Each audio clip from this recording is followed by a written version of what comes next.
help the lens stay in the cornea.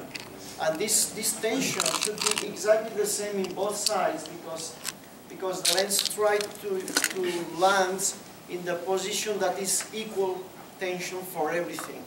So that's what will happen in cornea. So you use your finger, you place the lens on the right position, and then you make an average for that. Okay. Next. Finally, you check for total diameter. For example, the lens on the right side, this lens, this is right on diameter or not?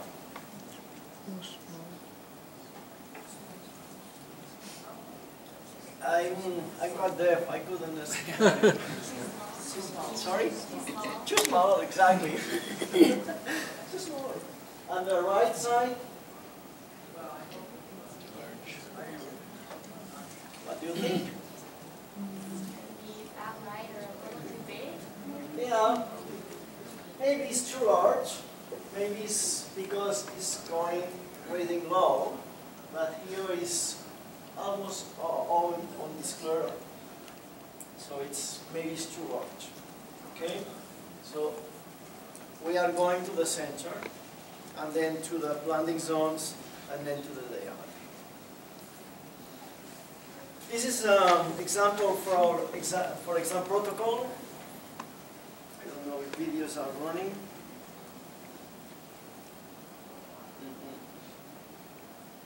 No. Not running.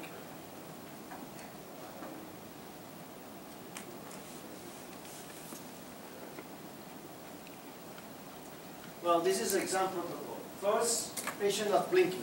Okay? Blink. And when the patient are blinking, you look the movement. You look the central zone if after the lid is released you have touch, because when the patient blinks, they make pressure with the lid, and the lens approaches to the cornea, so the tear film is going out. Then when you open the eye, the tear film is going in. And this movement to take the tear out and in creates suction and suction forces under the lens. That's the movement that creates the suction forces. So at the moment the lid is open, is the moment to check if you have contact or not, because that will happen overnight. We will try to do that.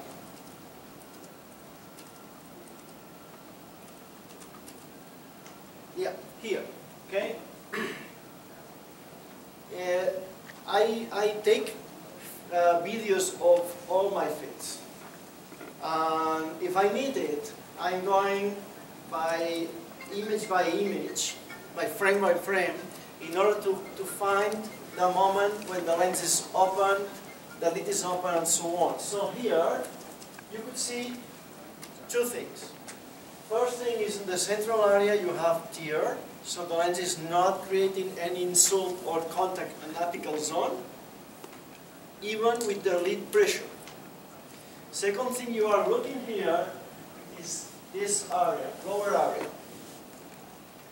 The lens, it has a pressure for the upper lid and balance and lifts the lower zone.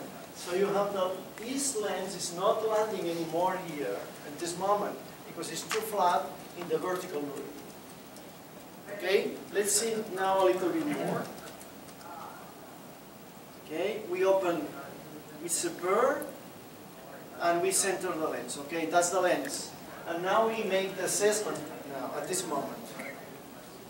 What we see here, we see tears, so we have no contact with apical zone, that's good.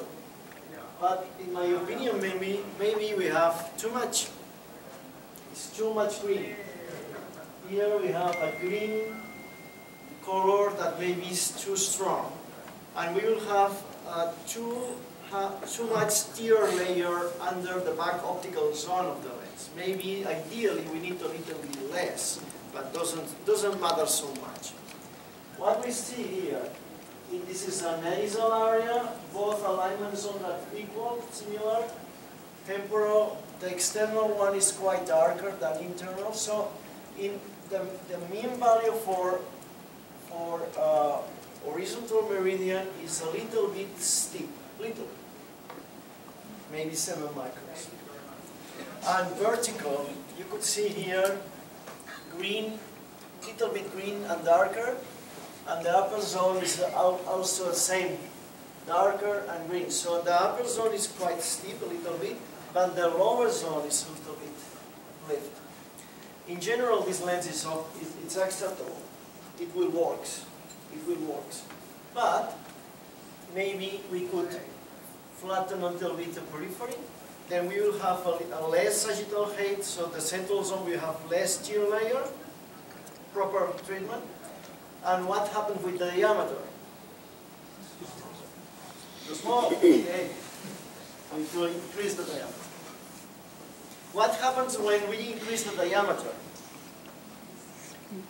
Peripheral cornea are usually flatter than, it's not so regular. Cornea is not regular.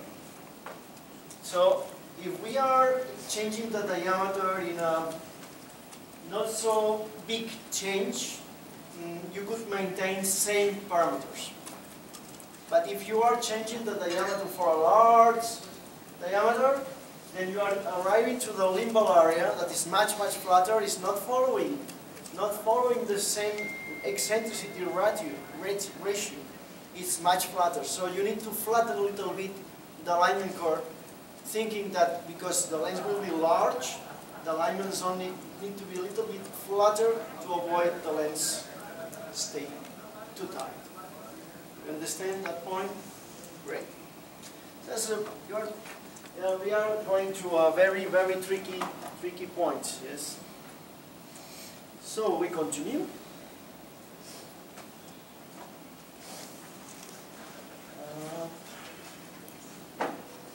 Now, I said I record my fluoresceins. I ask you to do the same. You could have a slit lamp with a camera, that's possible. But if not, you need to be smart. And we will do many inventions.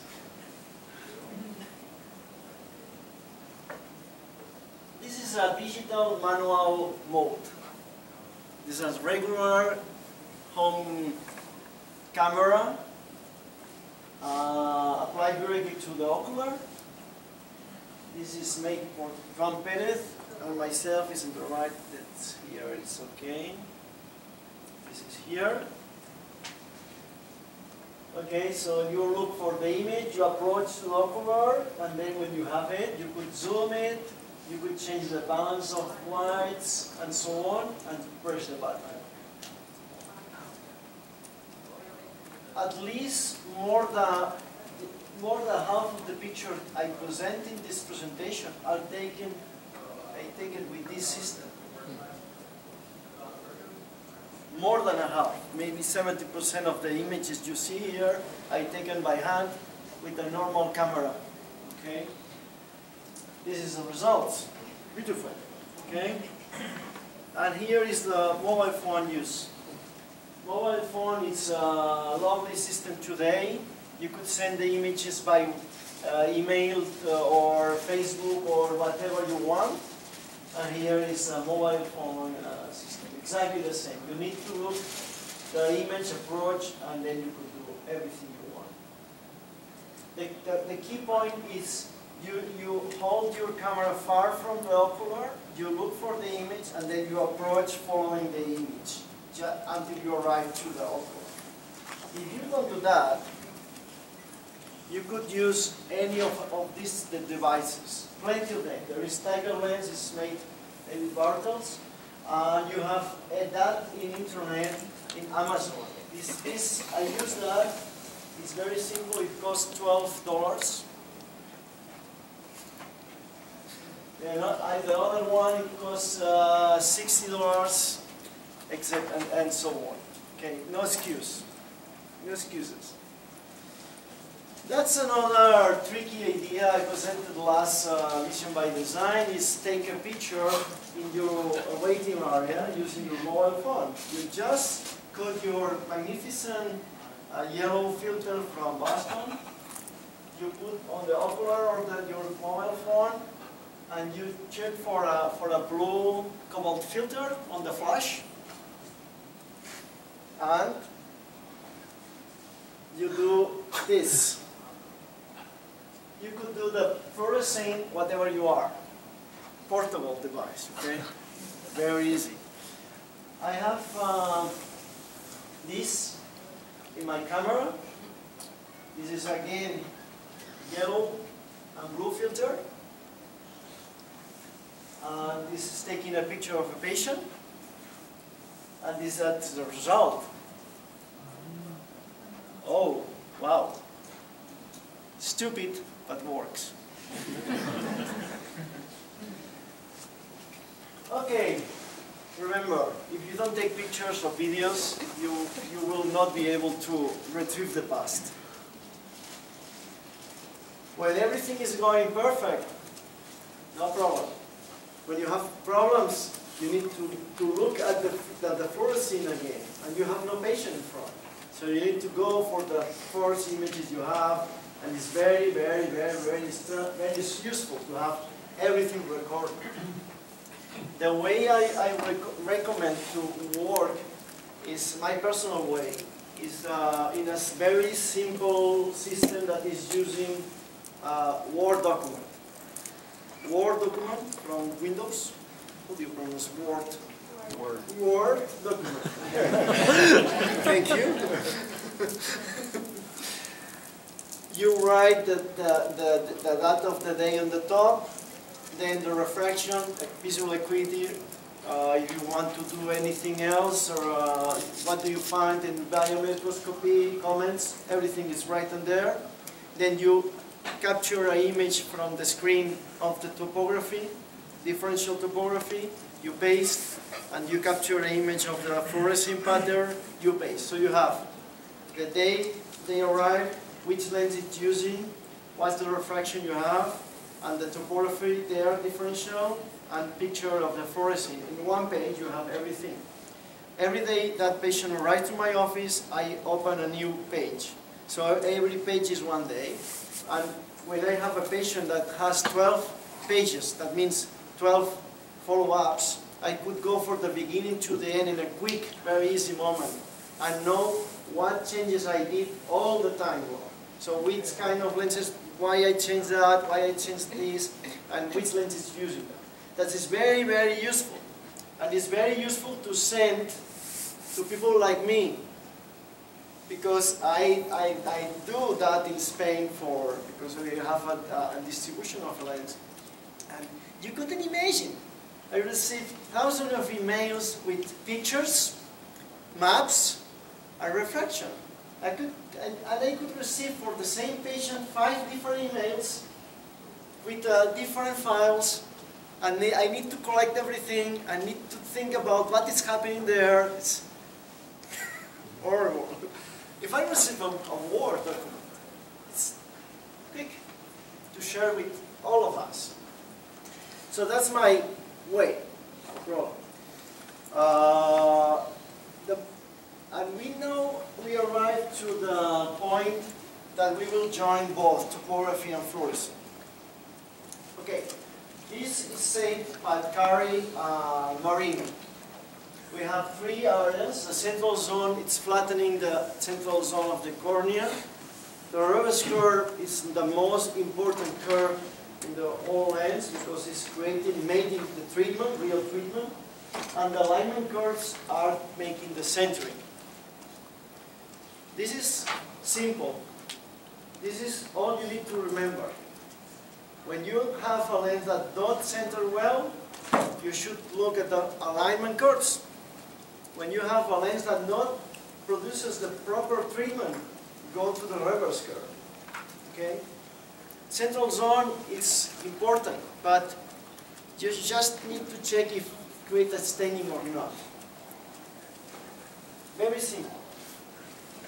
Okay, next thing that you need to know is the red ring doesn't tell us where the lens had been overnight.